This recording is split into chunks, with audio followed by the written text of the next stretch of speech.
Have you ever had a moment that completely changed the trajectory of your life? A single conversation that shifted everything you thought you knew?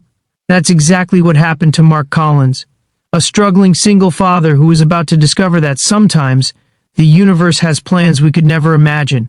Stay with me until the end to find out the shocking words his boss said that would transform not just his career but his entire life. If this story touches your heart, please hit that like button and subscribe to see more life-changing stories like this one.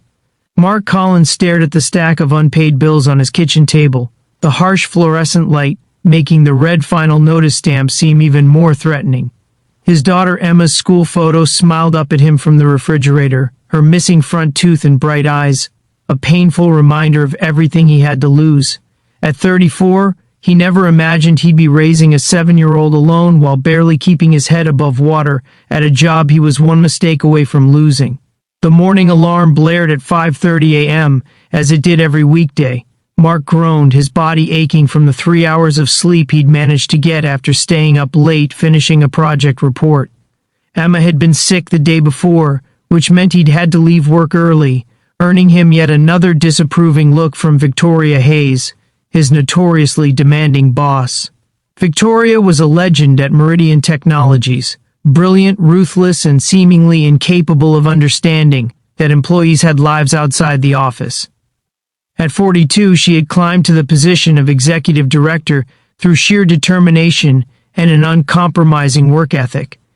The entire department feared her cutting remarks and impossibly high standards. Some called her the Ice Queen behind her back, though never within earshot of anyone who might report back to her. "Daddy, I don't feel good," Emma mumbled, as Mark gently shook her awake. Her forehead felt warm against his palm. "Still got that fever, sweetheart?" Mark's heart sank. He couldn't miss another day of work, not with the quarterly review presentation scheduled for that afternoon. Victoria had made it clear that his position was already on thin ice after he'd missed 2 deadlines last month, when Emma had strep throat. He called Mrs. Patel, their elderly neighbor who sometimes watched Emma, but there was no answer. His sister lived 2 hours away, and Emma's mother had walked out 3 years ago, leaving no forwarding address. Mark was out of options. "How about you come to work with Daddy today?" he suggested, trying to sound cheerful. "You can bring your tablet and coloring books, and you can rest in the break room. It'll just be for a few hours until I finish my presentation." Emma nodded sleepily, too unwell to protest. Mark packed her backpack with medicine, her favorite stuffed rabbit, and activities to keep her occupied. He sent a quick email to his team member Jason, explaining the situation and asking if he could help keep an eye on Emma during the meeting. The office was already buzzing with activity when they arrived. Mark settled Emma in the small break room, setting up her tablet with her favorite cartoons and making her a nest of blankets on the couch. "Mr. Collins," the crisp voice behind him made Mark freeze. Victoria Hayes stood in the doorway, her tailored charcoal suit impeccable as always. Her dark hair pulled back in a severe bun. Her eyes moved from Mark to Emma and back again. "I believe we have a no-children policy in the office. Miss Hayes, I'm so sorry. My daughter is sick, and I couldn't find anyone to watch her. I promise she won't be any trouble. I just need to get through the presentation this afternoon, and then I'll take her home." Victoria's expression remained impassive.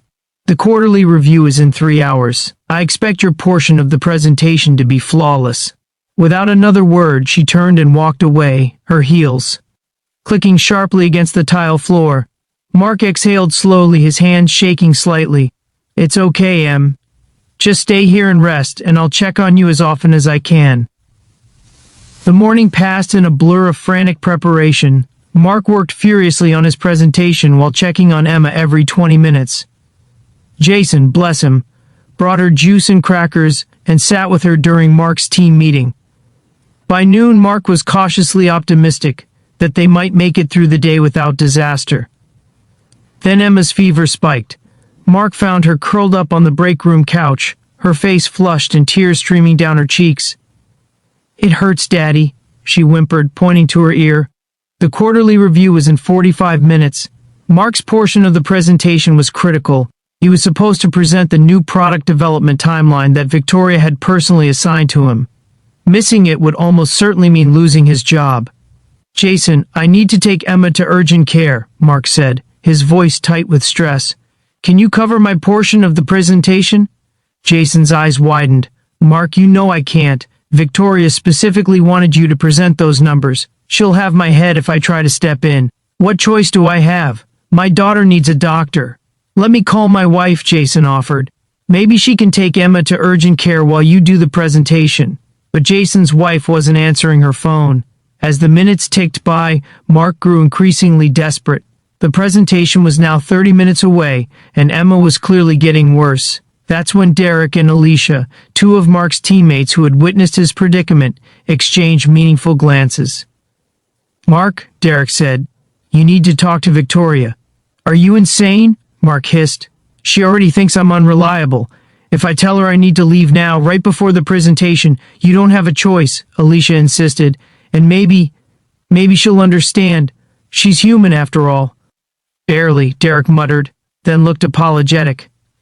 Sorry, but you know what I mean.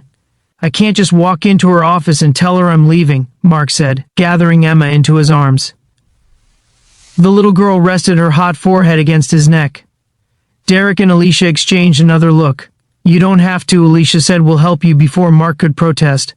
Derek had sent a message to Victoria, requesting an urgent meeting about the presentation.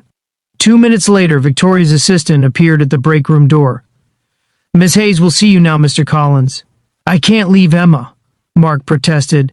We'll watch her for 5 minutes, Alicia promised. Just go talk to Victoria. Mark hesitated, then gently laid Emma back on the couch. I'll be right back, sweetheart. Alicia and Derek will stay with you. He walked toward Victoria's office, his stomach in knots. As he approached her door, he was surprised to find Derek and Alicia suddenly behind him. What are you... Emma's fine for a minute, Derek whispered. We've got this. Before Mark could respond, they had opened Victoria's door and practically pushed him inside, closing it firmly behind him. Victoria looked up from her computer, one eyebrow raised. Mr. Collins, I was expecting you 5 minutes ago. I'm sorry, Ms. Hayes. It's about the presentation. Mark stopped, his professional facade crumbling. My daughter's fever has gotten worse. She needs to see a doctor. I know the presentation is important, but I have to take her to urgent care. I'm so sorry to let you down, but she's all I have. He braced himself for the cold dismissal, possibly even the words that would end his career at Meridian. Instead, Victoria was silent, studying him with an unreadable expression. How old is your daughter, Mr. Collins? She finally asked. 7, Mark replied, confused by the question. Victoria nodded slowly. Then she did something Mark had never seen before. She took off her glasses and rubbed the bridge of her nose, a surprisingly human gesture from someone he'd always viewed as a corporate robot. When I was 7, she said quietly, my father missed my school play because of an important business meeting. He was a single parent, too, after my mother died when I was 4. Mark stared at her, unable to process this sudden glimpse into Victoria Hayes' personal life. I was playing the lead role in our class production, she continued. I kept looking for him in the audience, but he never came. Later, he told me that his career was how he provided for me, so it had to come first. She put her glasses back on and looked directly at Mark. I never forgot that moment. And I promised myself that if I ever had children, I would never make them feel like they came second to a job. She stood up, smoothing her suit jacket. I don't have children, Mr. Collins. Perhaps that's why I've been unsympathetic to your situation, but I'm not heartless despite what the office rumors might suggest. Mark felt like he'd stepped into an alternate reality. Miss Hayes, take your daughter to the doctor, Mr. Collins.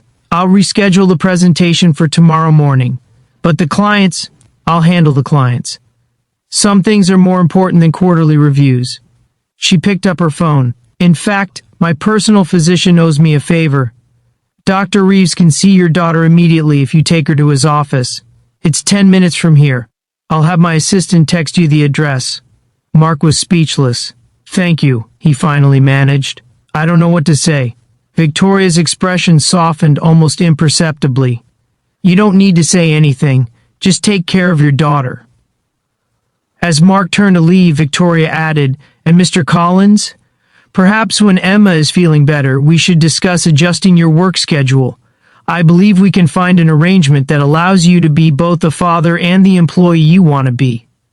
Mark nodded, too overwhelmed to speak. As he closed her office door behind him, he found Derek and Alicia waiting anxiously in the hallway. "Well?" Derek whispered. "Are you fired?"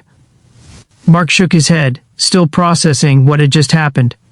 "She's letting me take Emma to her personal doctor. And she wants to talk about flexible scheduling when I get back." Alicia's jaw dropped. "Are we talking about the same Victoria Hayes?" "I think," Mark said slowly, "there's more to her than we realized." Dr. Reeves diagnosed Emma with a severe ear infection and prescribed antibiotics. By that evening, her fever had broken, and she was already feeling better. Mark sat beside her bed, watching her sleep peacefully, his mind still reeling from the day's events. His phone buzzed with a text message from an unknown number. "How is Emma doing?" VH. Mark stared at his phone in disbelief. He typed back, "Much better, thanks to Dr. Reeves. We're both grateful for your help today." The response came quickly. "Good. See you tomorrow at 10 for the rescheduled presentation. And Mark, bring pictures of Emma for your desk. Family photos belong in the workplace too." The next morning, Mark arrived at the office with a framed photo of himself and Emma at the beach last summer. He placed it prominently on his desk, something he'd never dared to do before. When Victoria walked by later that day, she paused to look at it. "She has your smile," she observed, and then continued on her way. Over the following weeks, subtle changes began to transform the office culture. Victoria implemented a new flexible scheduling policy for employees with family responsibilities. She authorized the creation of an emergency childcare room adjacent to the break area. And most surprisingly, she began to share occasional glimpses of her own life. Mentions of her elderly father whom she cared for on weekends, photos of her rescue dogs, stories of her own childhood. For Mark, the changes were even more profound. With a flexible schedule, he could be there for Emma's school events while still excelling at his job. The constant anxiety that had been his companion for years began to fade, and gradually his relationship with Victoria evolved from fearful employee and intimidating boss to mutual respect and eventually friendship. 6 months after that fateful day, Mark found himself sitting across from Victoria at the company's annual achievement dinner. He had just received an award for the product development project he'd completed, the very one he'd nearly missed presenting that day.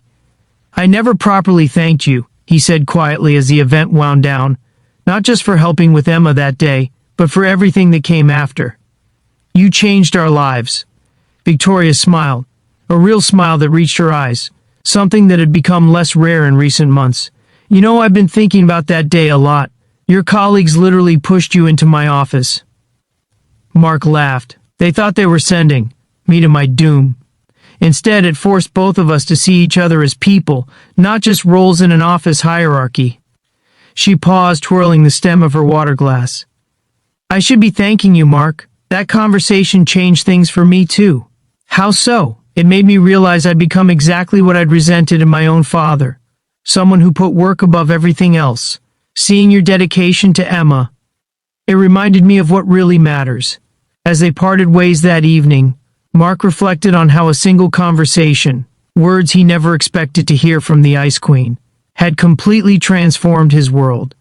Victoria's unexpected compassion hadn't just saved his job, it had created ripples that changed the entire company culture and gave him the chance to be both the father and professional he wanted to be. Sometimes the most profound changes come from the most unexpected sources, and sometimes all it takes is one person brave enough to see beyond titles and roles to the human beings underneath. If this story touched your heart, please like this video and subscribe to our channel for more inspiring stories about moments that change everything. Remember, you never know when a single conversation might transform your life, or when you might be the one to speak the words that change someone else's world forever.